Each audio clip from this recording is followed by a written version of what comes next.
Господь, помажь это слово, которое мы хотим сейчас говорить.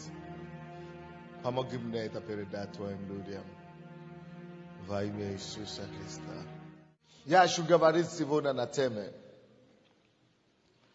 Почему власть? Цель власти. Цель силы. Сила, власть. То есть, почему Бог дает нам власть, силу.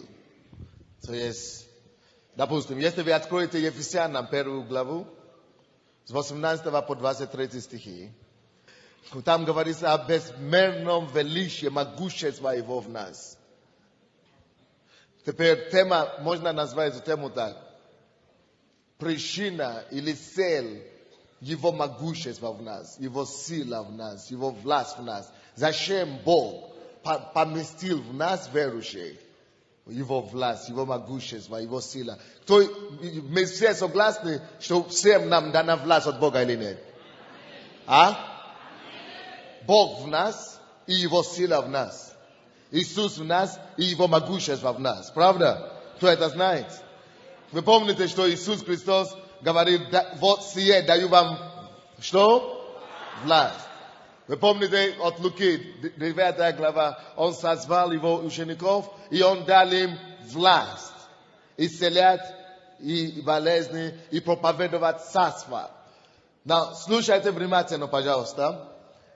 Если вы посмотрите это место, Он говорит о том, что Бог поместил в нас безмерно величие могущества Его в нас. Верующие под действием державной силы Его, которую Он содействовал во Христе, воскресив Его из мертвых и посадив одесную себя на небеса, превыше всякого начальства и власти, и силы и господства, и всякого имени, именуемого не только в всем мире, но и в мире будущем. И все покорил под ноги Его, и поставил Его выше всего главою церкви, которая есть тело Его, полнота, наполняющего все во всем. Когда мы читаем Евангелие от Луки, вы можете тоже написать, 9 глава, с 1 по 2 стихи, там написано, что Он дал им власть, чтобы проповедовать Евангелие Царства, исцелять больных, прокаженные очистить и так далее. Матфея, то же самое, 10 глава. Слушайте сюда. Есть причина, почему Бог наделяет нам властью. Есть причина, почему Господь наделяет нам силой. И я хочу эту причину открыть нам сегодня, раскрыть. Вы помните Деяния апостолов, 1 глава, 8 стих. Там написано, вы примете силу, когда... Когда зайдет на вас Дух Святой, и будете что? Свидетелями. Вы будете мне свидетелями. В Самарии и так далее. Послушайте маленькую историю. Если вы это не поймете, вы не поймете вообще христианской жизни. Слушайте внимательно сейчас. Почему Бог создал Землю, планета Земля? Это большой вопрос. Кто-нибудь знает? Окей, давайте будем отвечать. Может быть, это будет интересно вам конспектировать это. Почему Бог создал планету Земля? Планета Земля была создана как прототип чего-то. Планета Земля была создана и придумана в сердце Бога, чтобы она стала прототипом Царства Небесного. Поэтому, когда мы читаем Евангелие от Матфея, 6 глава, 10 стих, вы видите, что Иисус учит нас молиться. И Он говорит, молитесь так. Отче наш, сущий на небесах, да придет Царствие Твое, да будет воля Твоя на земле, как на небе. Окей. Когда вы также читаете Евангелие от Луки, 1 глава, 31 стиха по 33 стихи, там пророчествуют о цели или причине рождения Иисуса Христа, Его миссии. И там написано, что Он присядет, он сядет на престоле отца своего и будет господствовать в доме Давидова. На престоле Давидова. Царство его не будет конца. Царство его будет вовеки. Вы помните, да? Там говорится, и пророчествуется о том, что он восстановит царство утерянное. Так дальше. Когда Иисус говорит нам молиться, чтобы царство его пришло, слушайте внимательно. Это потому, что Иисус понимает смысл, изначальный смысл, первоначальная причина, почему Бог задумал создать землю. Бог задумал создать землю как прототип неба. А на небе нету ни боли, ни слез, ни неприятностей, ни проблем. На небе Господь царствует там. Там свет, там радость, там счастье, там изобилие всего. Небо — это совершенное место. Так? И Бог создал землю и поместил в земле Эдемский сад, как маленький прообраз неба. И задача и создать человека, чтобы человек там был главой. И чтобы с Эдемского сада человек был плодотворным, умножался и господствовал, чтобы он распространил небо, которое в Эдемском саду по всей земле. Вы понимаете меня? Чтобы он нахватил и накрыл реальностью неба землею. Поэтому он создал человека по образу и подобию своему. А что такое подобие? Подобие — это значит, какой он, как и он, так и мы.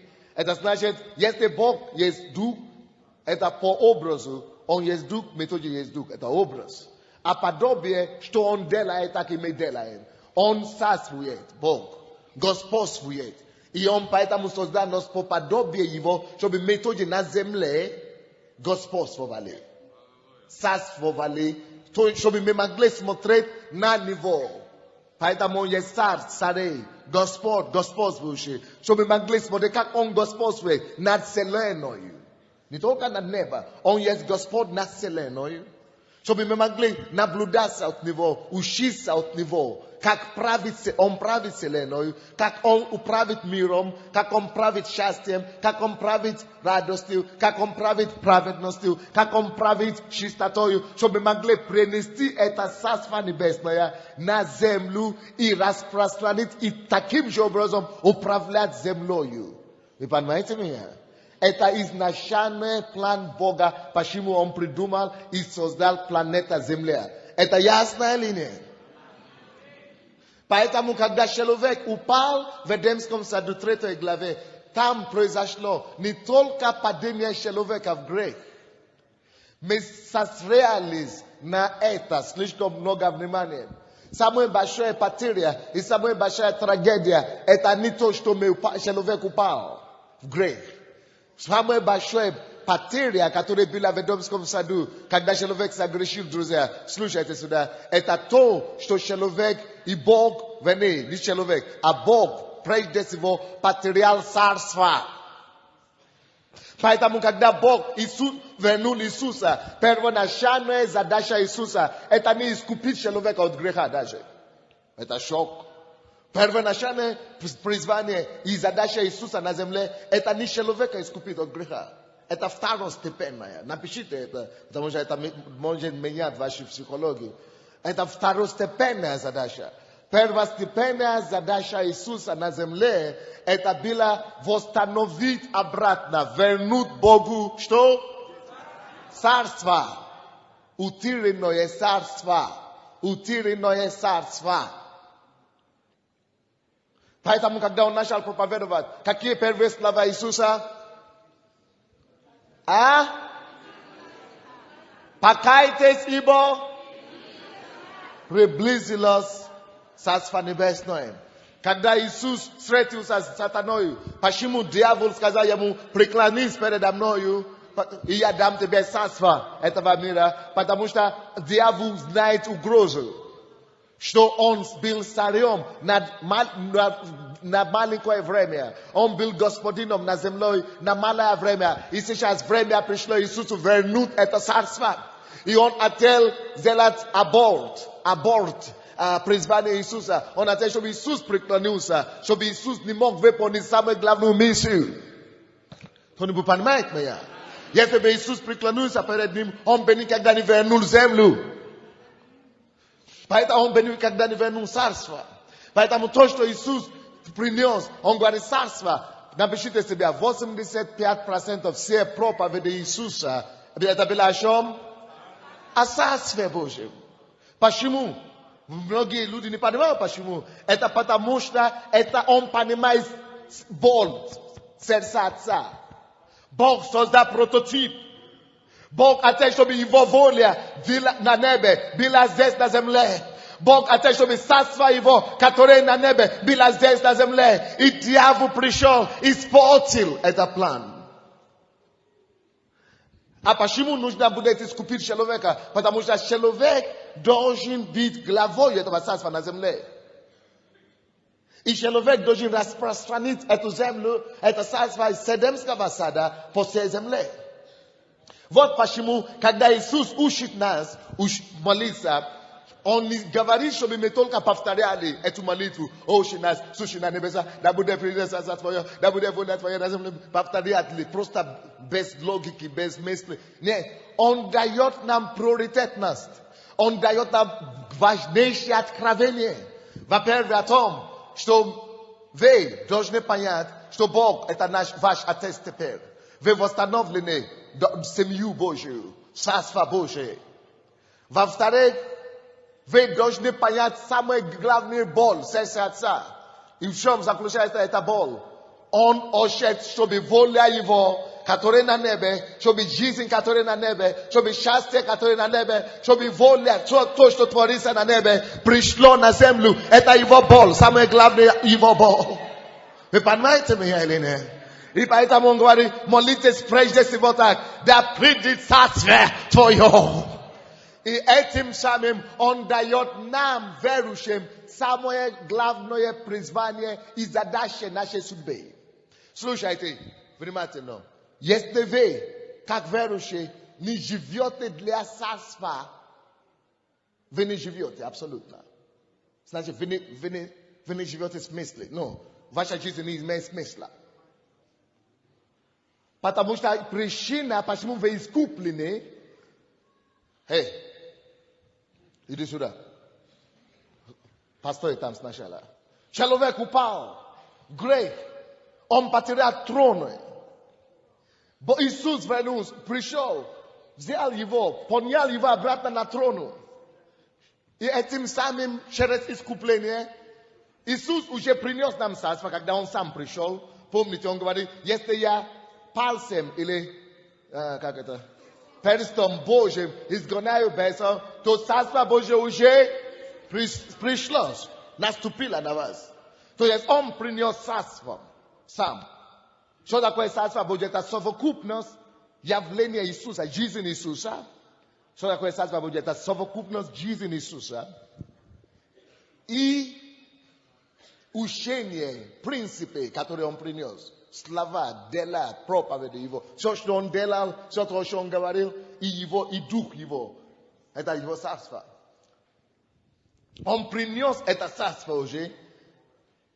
И он говорит, вот, я уже принес царство. Теперь, через мою смерть и воскресение, я искупил вас, человека. Слушайте внимательно. Он искупил нас. Что такое искупление?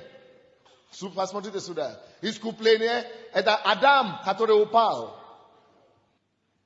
Теперь искуплен обратно вместо его изначального предназначения. Это значит, Бог вернул нас, когда Он простил нас, наши грехи. Он не просто простил и оставил нас такими, как я есть, Сандей, Витя. Нет, когда Он простил нас, Он меня взял и посадил меня на том же месте, где изначально Адам был до грехопадения. Друзья, искупление обозначает мы возвращены в Эдем. Это значит, и возвращено ко мне мое изначальный план, мое изначальное задание. А какое изначальное задание было? Распространить царство, как Божие, в котором я живу в Эдемском саду. А Эдемский сад – это теперь в Духе Святом, который во мне, в Иисусе, который во мне. Эдемский сад – это царство Божие, в котором я уже нахожусь сейчас. И это царство Божие внутри меня есть. Царство Божие внутри вас есть. Теперь мое изначальная задача – это с Эдемского сада, царство этого Божьего, накрыть царство мира сего. Это распространить царство Божие, понести его, царство мира сего, систему мира сего и доминировать, навязывать праведность Божию, навязывать принципы Бога на землю, на греховный мир, изгонять грех через праведность, принести доминирование истины вместо ложи, принести избавление вместо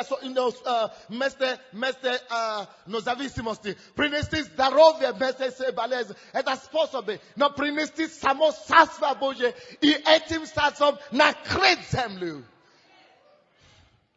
И когда я вижу себя, это то, о чем Иисус говорит.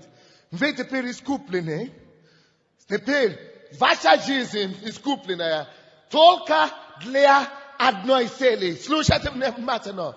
Ты искуплен. Ты вернулся в Эдем. Теперь ты опять в Эдем. Ты в Царстве Божьем. А изначальный план Божий такой. Вот это царство, которое в тебе, чтобы она накрыла мир. Накрыла земля. Почему? Потому что в Псалом 23, 1-2 стихи написано «Господня земля». Это значит, что эта земля не была потеряна дьяволу навсегда. Это еще осталось Господним. И после искупления Господь возвращает себе землю через искупленного человека. Через верующих людей. Сейчас Господь возвращает землю себе через нас. Каким образом? Когда я, как носящий царство Божье внутри, прихожу на любую территорию, любое село, любой бизнес. Вот почему, послушайте, каждому из нас была обещана земля. Вы помните историю Израиловой, детей Израиловой? Они были освобождены от Египта, рабства Египта. Им была обещана что? Земля просторную, обетованная земля, правда? Вы знаете, что это прообраз. В сегодняшний день мы все, нам каждому также обещано то же самое. Каждый из нас также избавлен от рабства Египта, мира. Так? Греха. И каждый из нас имеет своя земля обетованная. Слушай, что такое земля обетованная? Вот в этом зале 5000 человек или сколько-то. Слушайте сюда. Если смотреть сюда земля, планета Земля, есть сферы жизни разные. Может быть 5000, может быть больше, миллионы сфер жизни есть. Земля, территории, земля. Каждому обещана земля. Это значит, моя земля, допустим, это социальная, быть проповедником. Это моя земля, Украина. Быть проповедником, быть спасителем Украины. Бог обещал каждому дать землю. Допустим, 3 мужчины еще, побежите со мной. Быстро. Допустим, земля, которую Бог ему обещал, это бизнес. Земля, есть разные сферы бизнеса. Допустим, торговля. Земля, которую Бог ему обещал, банковский бизнес. Земля, которую Бог ему обещал, может быть, учитель, школы, образование. Земля, которую Бог ему обещал, может быть, ministry, служение, евангелист или что-нибудь. Каждый из нас имеет свою землю. Каждому из нас Бог обещал землю. Что это обозначает? Это значит, теперь, когда мы уже вышли из Египта, мы имеем поручение от Господа идти вместе с Царством Божьим, которое у нас есть, сила, власть, царство, иди возьмить обратно землю Богу, вернуть землю Это направление бизнеса какое? Торговли. Вернуть торговли чистоте. Вернуть торговли праведность. Вернуть освободить торговлю сферы его деятельности от владычества система этого мира. От владычества на час, властей и духов злобы. И принести принципы Царства Божьего в этой области человеческой жизни. Вот что значит обладать своей землей. И это, когда вы читаете историю детей Израилевой, вы увидите, что они сражались врагами, которые держали эту территорию. То же самое сегодня. Все наши сражения, оппоненты, бесы будут сражаться, законы будут сражаться, государство будет против. Но ничто, кто в нас уже больше того-то в мире. По-любому, это земля наша. Обещана тебе эта земля. Поэтому ты можешь идти и поставить твою ногу и говорить: Господь, дай мне эту землю. Это мой бизнес, это мое призвание. И я делаю бизнес. Не ради себя, не ради того, чтобы я нажился, не ради нажива, не ради богачения. Но я, чтобы принести Царство Божье в этой сфере жизни. Поэтому я делаю этот бизнес. Чтобы вернуть эту кусочку земли Богу. Поэтому я занимаюсь этим делом. Я здесь, чтобы доминировать, принести Царство Божье и его принцип на этой сфере жизни.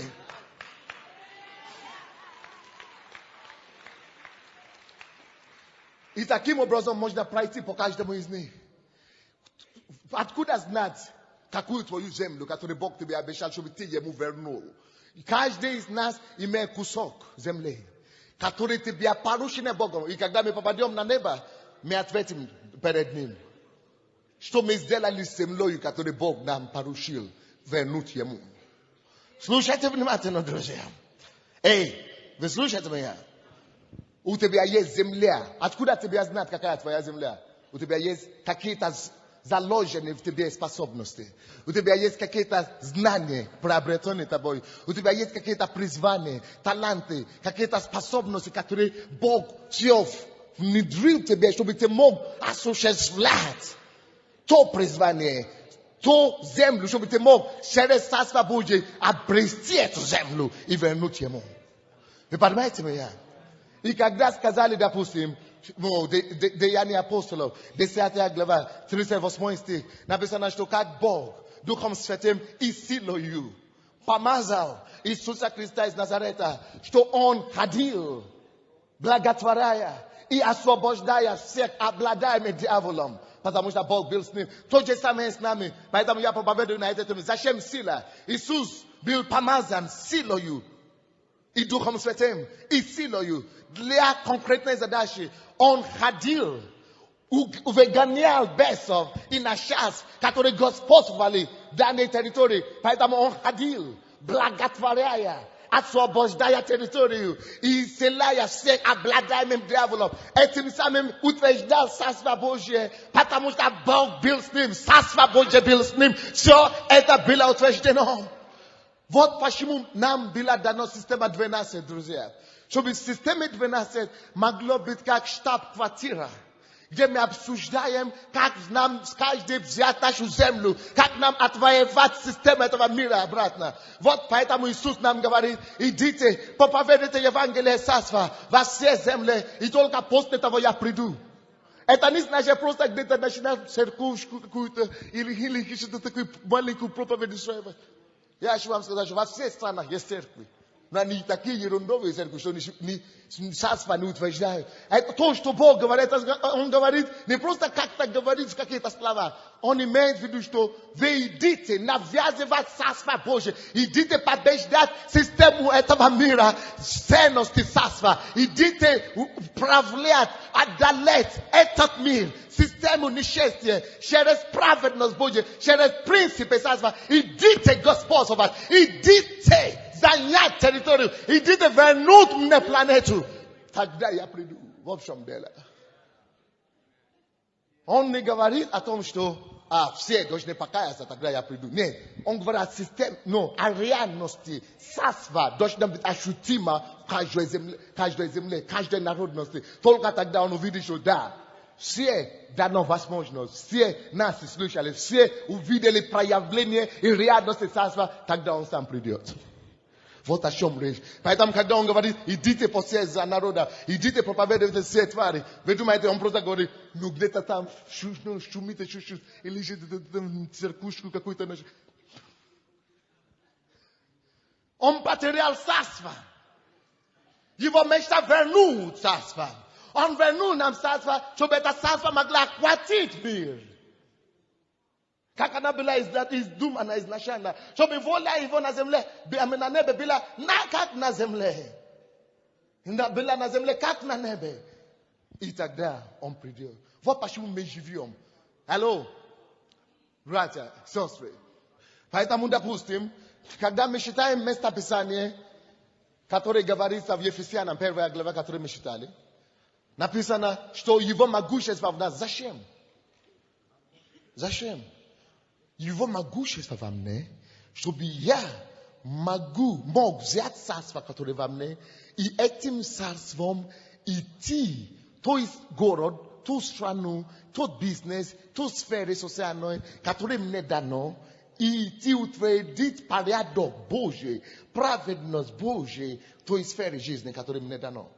Допустим, если вы призваны работать с школами, это значит, что вы должны сделать планы. Мы имеем ум Христовый. Наберите список всех школ города. Сделайте планы. Написано, то, кто в нас Божий, того, кто в мире. Если в бизнесе, то же самое, мы имеем ум Христов, мы имеем мудрость Божию. То есть, но вы видите, сражение будет, оппозиция будет. Но он говорит, народ мой, у вас будут проблемы, чтобы вы научились сражаться. Будут это, но знаете, что земля ваша. Но, конечно, есть верующие, которые тоже погибнут в пустыне, как те, тоже, потому что они не верили, потому что они не двигали к своей земле обетования. Но, друзья, вы не погибнете в пустыне. У вас есть Моисей здесь, который не погибнет в пустыне. И вы тоже не погибнете в пустыне. Мы возьмем эту землю обратно Богу. Слушайте, и каждый из нас есть свой кусок в этой земле, который нужно взять. Кто-то призван в образование, кто-то призван в бизнес, кто-то призван в школе, кто-то призван, куда еще бывает, в торговле, кто-то призван куда-то. Вы знаете это. Не просто занимайтесь какой-то маленьким киоском, бросьте это дело, или маленьким магазинчиком. Не ради этого Бог вам дал способность и помазание. Сидите, просите у него мудрость, возьмите у него способность. Пускай он откроет ваши глаза. Увидите стратегии, как земли были отвоеваны в Ветхом Завете. Это то же самое. Бог отвоевал и доминировал, и охватил ими своим народом. Он охватил ими его царство, его принципы. Это то же самое сегодня. Место твоего призвания, это место твоего влияния, где ты должен принести реальность царства. Некоторые имеют влияние, сферы влияния, город. Некоторые просто район маленький, некоторые страну, некоторые весь мир. И наша церковь, мы уже знаем, поэтому она и миссионерская, наша сфера влияния не только в одном городе или в одной стране. Наше призвание это миссионерское, международное призвание. На весь мир мы будем касаться. Однако есть среди нас те, которые будут иметь влияние только на город или на район. Но вы должны опознать свое место и двигаться вперед. И, друзья, будут много таких проповедей сейчас. До следующей годовщины, 8-й годовщины нашей церкви, я буду стараться, я прошу вас, пасторы, помогите мне. Потому что вы сейчас слушаете, как я проповедую это, получите это в духе вашем. Мы должны менять менталитет всех наших людей. И следующего года мы начинаем выходить из дома, из домов общин. Мы сюда будем только приходить, чтобы иметь власть, стратегии и тактики, как идти и наслаждать царство везде в обществе. Кто-нибудь слышит меня или нет? И поэтому, 8-й год в Библии это новое начало. Первый год я был добрым пастором, просто хотел помочь людям и так далее. Но Бог мне сказал сейчас, 8-й год это новое начало. Наша церковь приобретет на годовщине, вы услышите, новое название. Не будет церковь слова веры Божьей. Бог уже мне дал другое название. Будет другое название. А мы будем иметь другую идентификацию. Sio bude meyasa. I wsie wez mir bude znać, to нужно считаться с этим народом.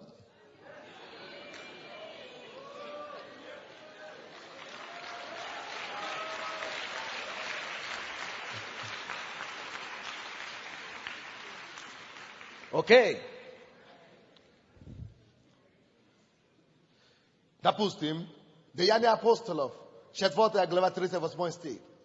Написано, что там была власть, сила Божья с апостолами. И этой силою они потрясли Иерусалим и покорили Иерусалим. Тот город, который распяли Иисуса. Но помните, Деяния апостолов, 1 глава, 8 стих, когда они приняли, зашел на них Дух Святой, они приняли силу.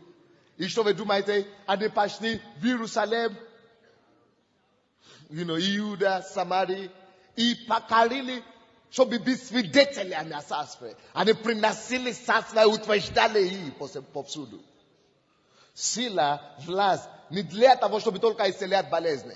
Но, конечно, Иисус говорит, идите, больных исцеляйте и так далее. Но вот больные исцелять, вот прокаженные, благополучие дать бедному. Вот это все, это инструменты распространения царства. Но это не есть цель само по себе. Цель есть царство. Церковь это не цель. Церковь это инструмент. Цель есть царство. Церковь это всего лишь инструмент, чтобы распространить царство, утверждать царство Божие. Поэтому я не могу понять, как люди обижаются, когда кто-то уходит из нашей церкви в другую церковь. Какая разница? Это не моя проблема, церковь. Я, конечно, хочу, чтобы здесь люди оставались. Не поймите меня неправильно. Потому что я хочу вам дать то, что у меня есть. Чтобы мы могли выполнить задание, которое Бог нам дал. Я верю, что каждому человеку Бог приводит в конкретной церкви. Я это верю, но мы не привязаны к церкви, понимаете меня? Мы привязаны к Царству Божьему. Церковь это всего лишь оружие маленькое, которое средства Бог использует, чтобы утвердить Его Царство повсюду. Вы понимаете меня, да? Но это не значит, что вы пойдете и скажете, пастор сказал, что церковь не нужна, поэтому не надо ходить в церковь. Если ты не будешь ходить в церковь, как ты можешь знать стратегии, чтобы говорить тело? Написано, не покидайте собрания ваши, не оставляйте собрания ваши. То есть, Бог не дурак, что Он придумал церковь. Но я просто имею в виду, что если мы не будем знать, что конечная цель это царство, мы станем начинать строить свое царство. Каждый человек, кто не понимает, что причина, почему Бог ему дал талант. Если Бог вам дал какие-то таланты, слушайте сюда внимательно, какие-то способности, или зарабатывать деньги, или петь и так далее. Некоторые из вас, вы думаете, что Бог вам дал голос, чтобы вы стали только звездой. Привет, звезда. Когда ты умрешь, что будет? Не для этого Бог тебе отдал, чтобы ты просто прославился и умер. Бог тебе отдал эти способности, дары, чтобы ты мог оставить отпечатки твоих ног на веки. Веков. Чтобы ты мог здесь утвердить Царство Божие какой-то конкретной сфере. Принести славу Божьей, накрыть эту землю славою. Чтобы когда ты уйдешь, отвоевана уже конкретная земля и территория. И конкретное поколение уже познало и возвращено царству. Скоро вы понимаете меня, о чем речь? То же самое, если тебе Бог дает способность зарабатывать деньги, и ты думаешь, что зарабатывать деньги, хорошая квартира уже есть, дом есть, что дальше? Поэтому ты начинаешь пить. И колоса и бега за девушками. Потому что ты не понял. Если Бог тебе дает способность зарабатывать деньги, слава Богу.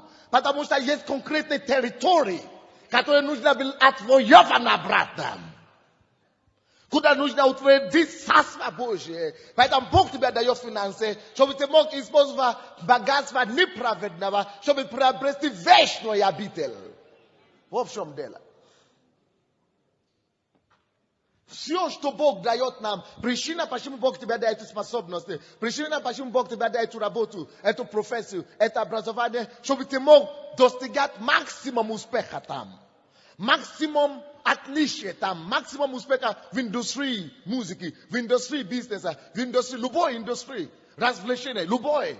И чтобы ты мог отвоевать эту индустрию и туда принести царство Божье, принципы царства.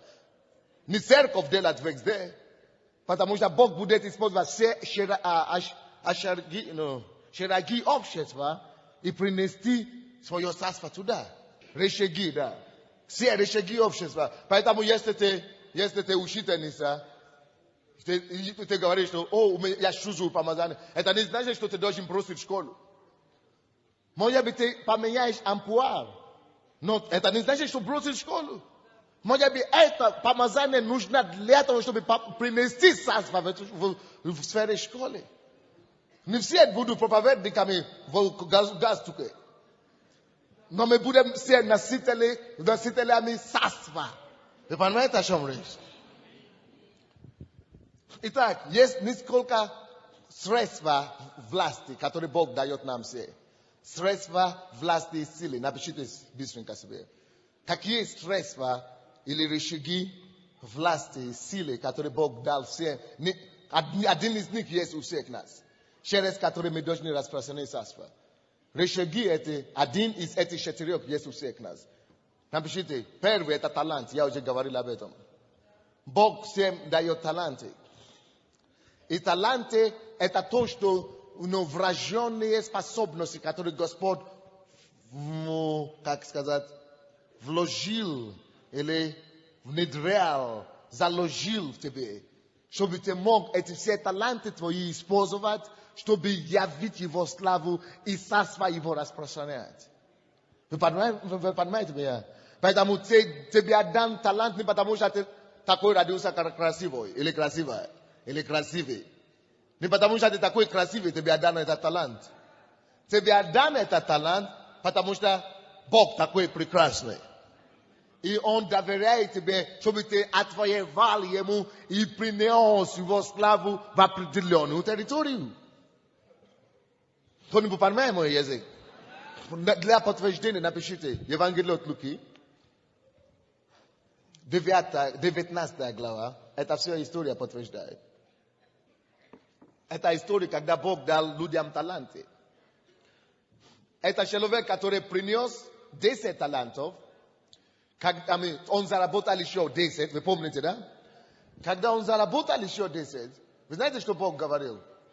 Бог не сказал, эй, молодец, ты хороший парень, два ребята, подойдите сюда.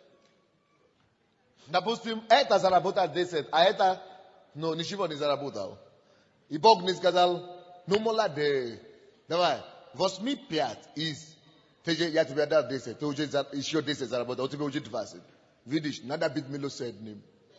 Надо жалеть своего брата. Вот, 20 у тебя. Но от тебя 5, возьми, подари брату. Бог так не мыслит, как мы с вами мыслим. А потом, когда никто тебе ничего не дает, ты думаешь, что ты уйдешь из церкви, потому что какой-то брат недобрый к тебе. Наоборот, Бог ожидает плодотворности от каждого человека. Бог сказал, ты дурак вообще. Извини, не ты. Но там написано. Ты же понимаешь. То есть, я пример говорю, да. Бог говорит, ленивый и лукавый вообще раб. И говорит, ты, полностью, давай, не то, что я тебе не дам. Представляете? У него один есть. Бог не говорит, чтобы ему подарили. Бог говорит, вообще, тот один, даже который у него остался, соберите у него. Соберите у него, и что? И подарите не тому, который 3 осталось, а подарите тому, кого больше всего есть. Соберите у него. Kusoshki chleba, который осталось. И подарите тому, который умеет заработать и умножать царство, и утвердить царство Божие.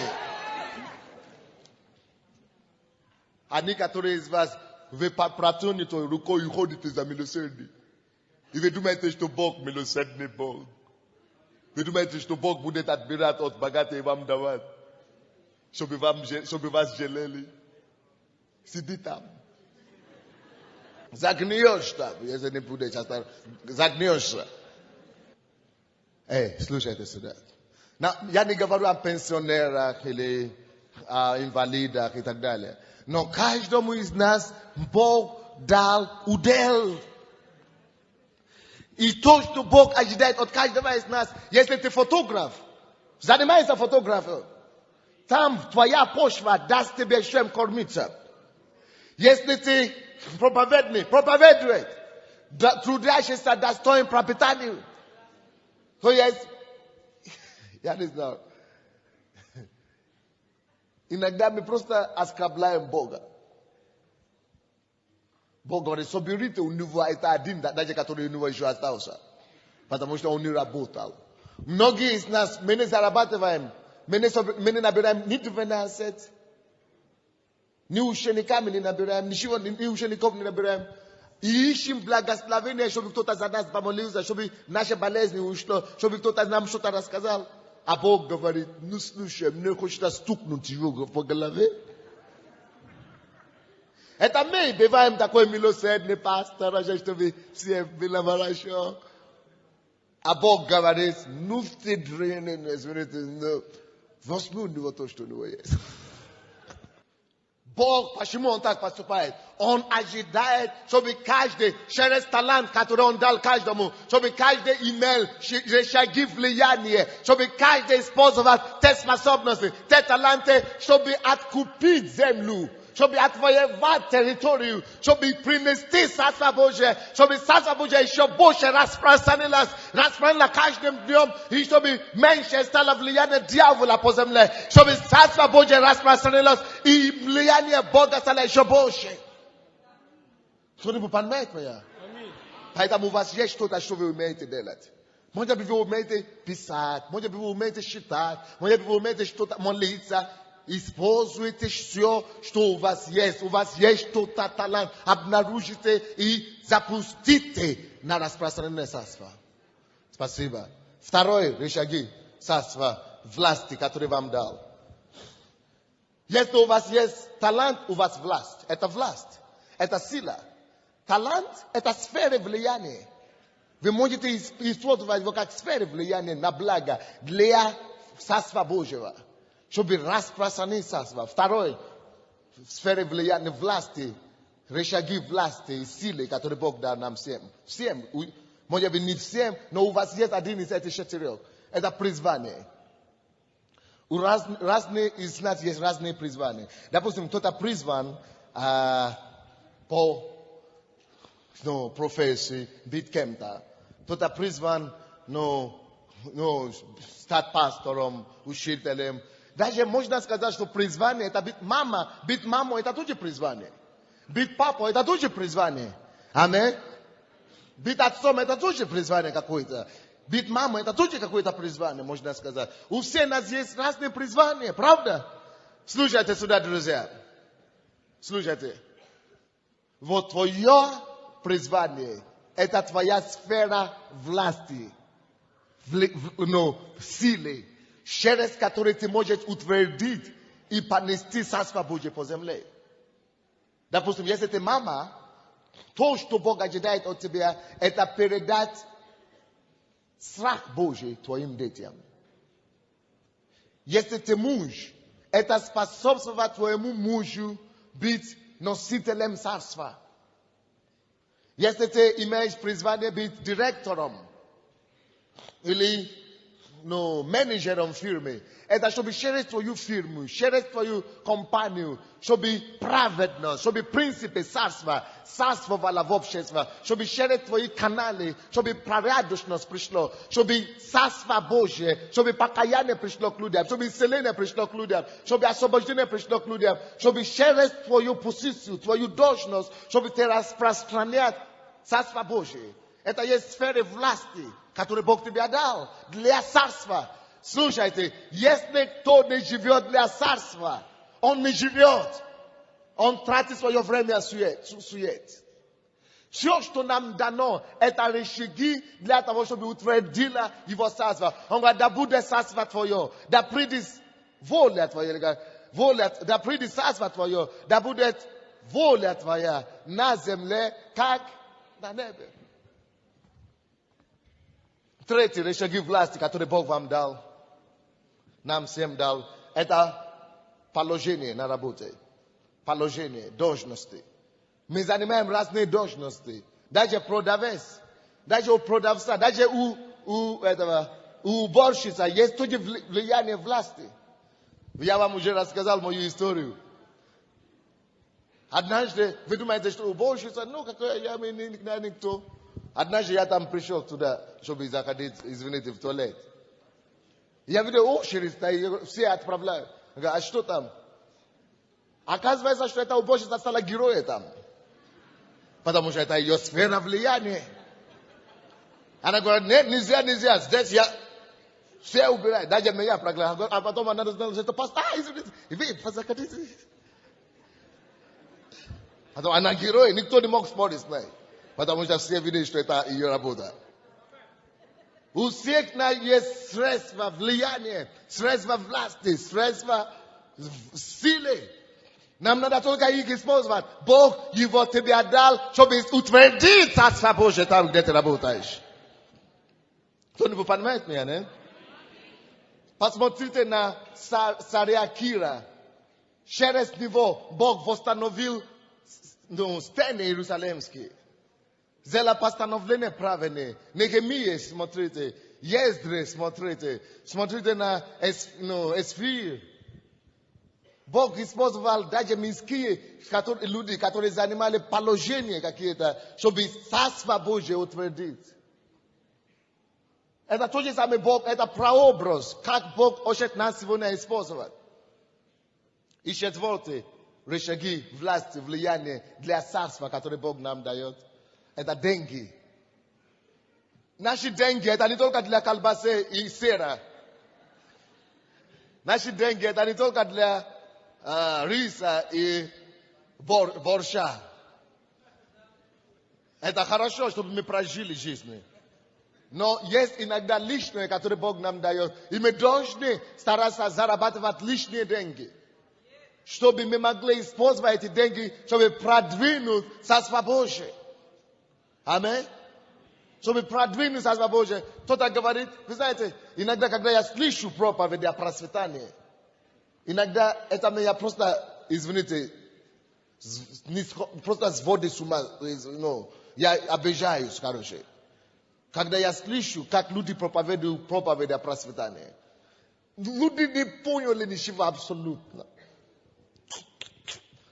Now, люди проповедуют процветание, как будто это для нас, чтобы я мог иметь что-то. Лучшая машина, лучший костюм, лучшее это самое. Но это ерунда. Бог не против, конечно, иметь лучшее. Но это не цель.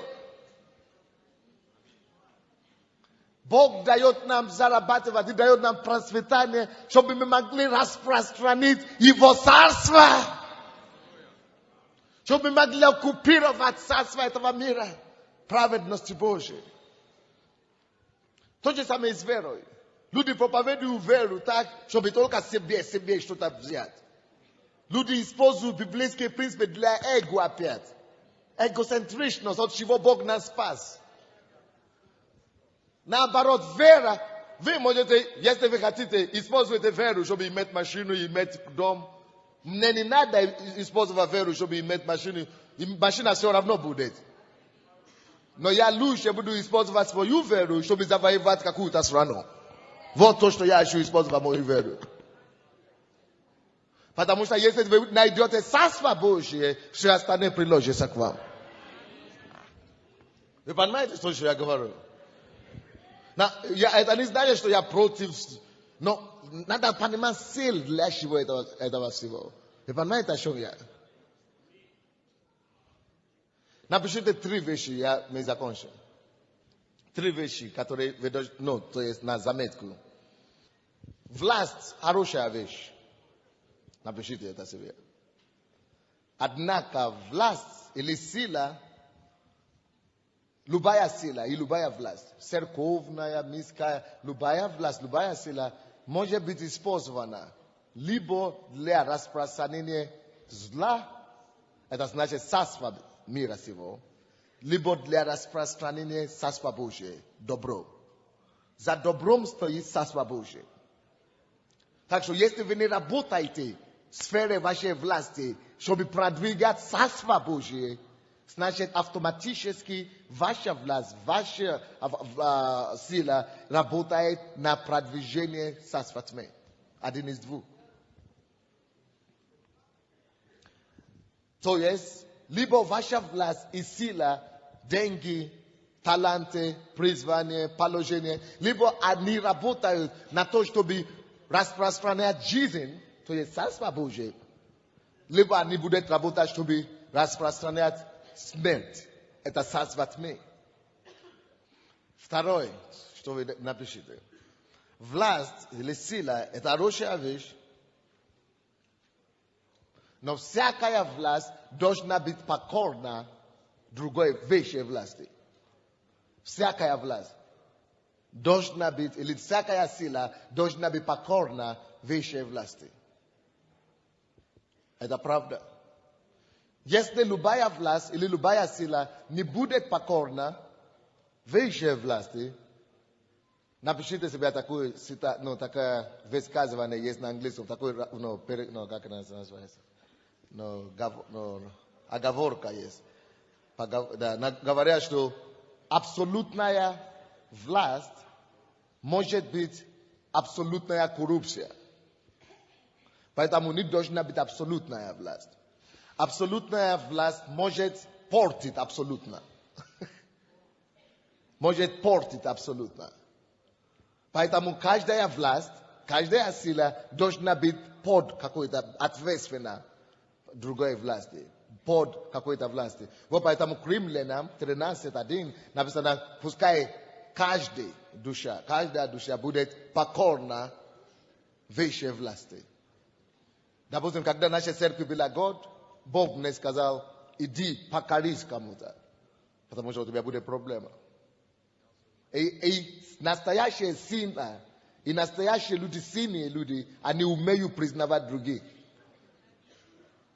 Потому что неспособность признавать других над собой – это слабость, это не сила. Это страх, безопасность нет у тебя. Поэтому некоторые из вас, которые говорят, я не могу быть в группе 12, все хуже меня, только под пастором Сандей я могу быть. Кроме пастора Сандей нет авторитета в этой церкви. Так Господь тебя погубит. Господь тебя погубит. Слушай, по-русски говорю, Господь тебя погубит. Господь тебя погубит натурально. Потому что Иисус, который был равный Богу, Он пришел, подчинялся плоти. И не считал за их решением быть равным Богу. Но отложил свою власть, даже если у него это есть больше всех. Потому что то, что предшествует гордость, это что? Падение. Следующая, третья истина, которую вы напишите себе. Каждая власть или сила должна иметь совесть. Что это обозначает? Каждая власть или сила должна иметь совесть. Или ответственность. Или отчетность. То есть каждая власть должна отвечать Богу. Быть под отчет Богу. Совесть, значит, должен отвечать перед законом Божьим. Если любая власть не будет бояться Бога, Должны иметь страх Божий. Любая власть должна иметь страх Божий. Если не будет иметь страх Божий, то эта власть или сила закончится плачевно. Это будет такая же история, как Навуходоносор. Потому что у него была власть без страха Божьего. Что он сказал? Вот царство, которое я сам построил. Навуходоносор. И что с ним случилось? Превратился в животное. Бог его, то есть и Ирод тоже, это будет как Ирод. Он говорит, вот моя власть. И что с ним случилось? Черви съели его. Черви. То есть каждая власть должна иметь совесть. Значит, она должна быть ответственна перед Богом. Потому что написано, кто из вас имеет власть или силу, не хвалитесь этой. А чем хвалится? То, что знает Господа. Аминь. Так, все то, что у нас есть, власть, сила, талант, призвание, положение, деньги, все это хорошо. Но оно дано нам, потому что Бог хочет отвоевать обратно что? Землю. От царства тьмы и утвердить чего? Царство Божье. Чтобы его воля на небе могло исполниться где? Кто понял? Преклоните вашу голову и скажите Господу все. Я отдаю себе для распространения твоего царства. Я возьму свою землю. Я знаю, у тебя есть земля для меня, которую я должен отвоевать. Помоги мне. И все твои 12, молись за твои 12. Потому что это ты, Моисей, для них. Ты должен помочь всем им найти свои земли и отвоевать свои земли. И посвятить свой талант, твое призвание, твое положение, твои деньги, твою власть. Посвяти все Богу. Отдай ему обратно, чтобы он мог использовать их, чтобы через тебя утвердить его царство, распространить его царство по земле. Живи по-другому. Измени свое мышление. Нам всем надо изменить наше мышление. Мы здесь, чтобы отвоевать землю обратно Богу. Мы возвращены в Эдем для этой цели, чтобы мы могли распространить царство Божье, седема царства Божьего по всей земле. Поэтому мы приведены в это царство для такого времени, как это. Поговорите с Богом, чтобы Он помог вам, чтобы Он открыл вам, дал вам мудрость, как это делать.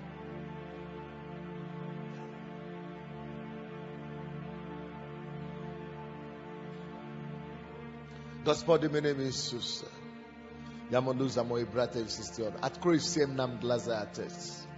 Дай нам видеть Библию правильно. Дай нам видеть себя правильно. И дай нам быть твоими инструментами, оружиями на распространение твоего царства по всей земле. Тебе слава и хвала во имя Иисуса Христа. И весь народ сказал Аминь. Если у вас есть платок свой и елей, это как оружие для распространения Царства Божьего, поднимите их к Богу, что я хочу быть распространителем Царства. Я хочу отвоевать землю тебе. Помочь мне, Господь, чтобы это делать. И власть, и сила не для того, чтобы ты хвалился чем-то, а чтобы Царство Божье утвердить везде, где ты идешь. Поднимите эти елей и платок Господу. Господи, именем Иисуса, я молюсь за мои братья и сестры. Я молюсь за эти елей. Помажи, Господь, чтобы через них храмы стали и ходили. Чтобы глухие слышали, слепые прозрели. Чтобы раки исцелялись. Чтобы нечистые духи уходили. Именем Иисуса Христа, я высвобождаю силу и помазание Духа Святого. Примите силу и помазание Бога. Для того, чтобы распространить его царство. Господь, помажь твоего народа и используй нас во славу Твою. Во имя Иисуса Христа. Аминь.